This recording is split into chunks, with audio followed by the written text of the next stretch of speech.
Hello बच्चों, प्रेम विद्या मंदिर India school से मैं किशोर सर आज कक्षा 11वीं कॉमर्स के बच्चों के लिए मैं लेके आया हूँ नामा के मूल तत्व, जिसको हम बोलते हैं अकाउंट। तो पहला पार्ट मैंने पहले ऑलरेडी शुरू कर दिया है, इसका नाम है हिसाबी पद्धति और उसके पारिभाषिक शब्द।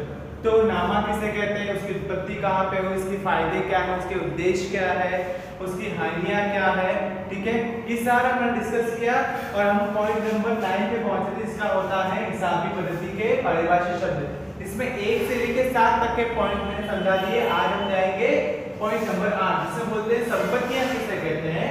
तो आप सब जानते हैं कि संपत्तियां अर्थात ऐसी कोई भी दृश्य माने जिसको हम देख सकते हैं या दृश्य जिसको हम देख नहीं सकते, वो वस्तु हो सकती है, वो किसी भी प्रकार की बात हो सकती है, तो धंधे की मालिकी हो और उसका आर्थिक मूल्य हो, यानी जिसको रुपए में हम कन्वर्ट कर पाते हैं या हम कन्वर्ट कर सकते हैं, उसको हम संपत्ति कहते हैं। ठीक है, इसका पॉइंट नंबर 9 मेरा है कि बिन चालू या फिर स्थिर संपत्तियां।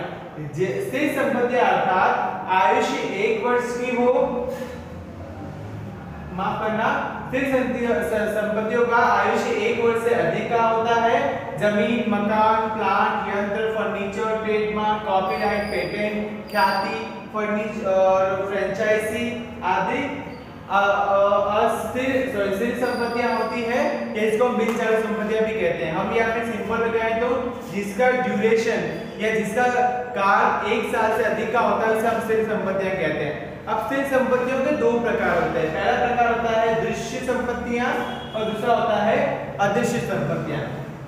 पॉइंट नंबर 10, दृश्य संपत्तियां जिसको हम बोलते हैं।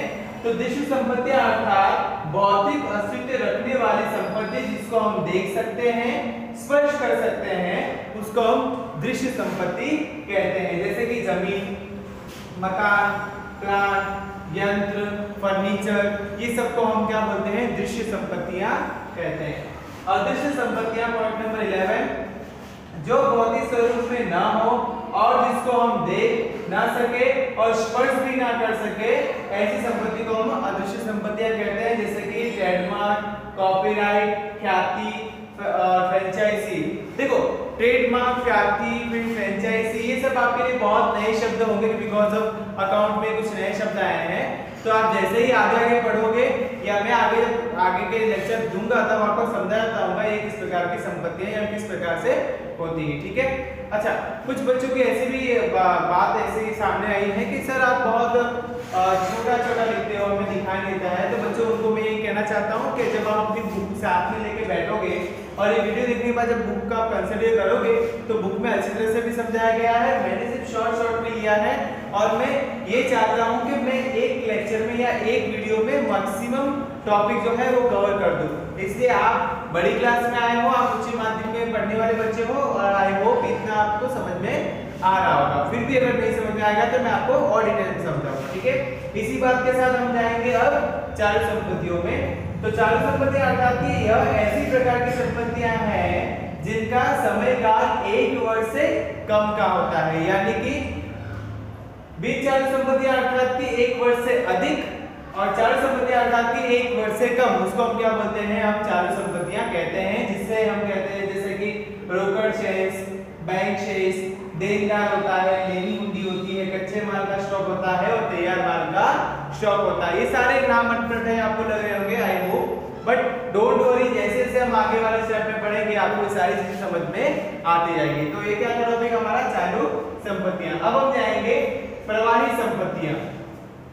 तो प्रवाही संपत्तियां अर्थात इस प्रकार की संपत्तियां, इन संपत्तियों में स्टॉक के अलावा शीघ्रता से अर्थात कि अल्पकाल में रोकड़ में रूपांतरण हो सकता है, उसको हम क्या बोलते हैं, प्रवाही संपत्तियां। स्टॉक को छोड़ के हम सारी संपत्तियां, जो संपत्तियां हैं इसमें स्टॉक को छोड़ के बाकी सबको हम रोकड़ में बहुत ही जल्दी शीघ्रता से रूपांतरण कर सकते हैं। यहाँ पे एग्जांपल भी दिया हुआ है जैसे देनदार और लेनी हुंडी। ठीक है, उसके बाद 14 नंबर जो है वास्तविक संपत्तियां। वास्तविक संपत्तियां अर्थात जिनका वास्तव में कोई मूल्य हो और जिन संपत्तियों को बेचने से रकम का उपार्जन हो सकता है उन्हें हम वास्तविक संपत्तियां कहते हैं।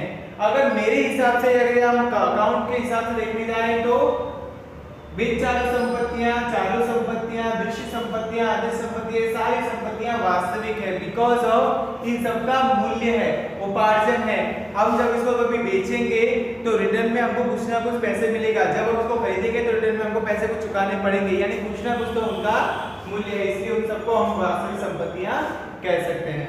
एंड 15 अवास्तविक संपत्तियां, तो अवास्तविक संपत्तियां भौतिक स्वरूप में नहीं होती, उनका उपज मूल्य शून्य होता है, और जैसे कि हम अंश या ऋण पत्र प्रकाशित करते समय खर्च लगाते हैं, अंश बट्टा होता है, प्राथमिक खर्च होता है, प्रसारित राजस्व खर्च होता है, इसको महसूल भी कहते हैं, ये सारी अवास्तविक संपत्तियां होती है। तो अवास्तविक संपत्तियों में क्या होता है, ऐसे खर्च को शामिल किया जाता है जो आने वाले वर्षों के लिए हमारे लिए काम आए। जैसे आप, अच्छा ये संपत्ति है फिर भी देखो खर्च क्यों लिखा गया है, जैसे मैं आपको एग्जांपल देता हूँ, प्रसारित राजस्व खर्च, महसूली खर्च इसको कहते हैं। आपने कभी रास्ते में आते आते हुए होल्डिंग्स देखे होंगे, तो होल्डिंग्स में जो होल्डिंग्स लगाया जाता है तो उनका खर्च करीबन 1 या 2 साल तक के गिनाया जाता है। तो चालू वर्ष के लिए वो क्या हो गया कि हम लोग संपत्ति में से माइनस करते हैं, आने वाले वर्ष के लिए वो जो खर्च है वो संपत्ति है, अर्थात कि उस होल्डिंग से हमको क्या होने वाला, बेनिफिट होने वाला है। इसीलिए इस प्रकार के खर्च को हम अवास्तविक संपत्तियों में लिखते हैं। तो आज के टॉपिक में हमने पारिभाषिक शब्द का 1 से लेकर 15 टॉपिक कंप्लीट किया। नेक्स्ट टॉपिक जो है मैं नेक्स्ट टाइम आपको एक्सप्लेन करूंगा, और कक्षा 11वीं कॉमर्स के लिए आज मैंने अकाउंट पढ़ा है। फिर मिलते हैं, बाय।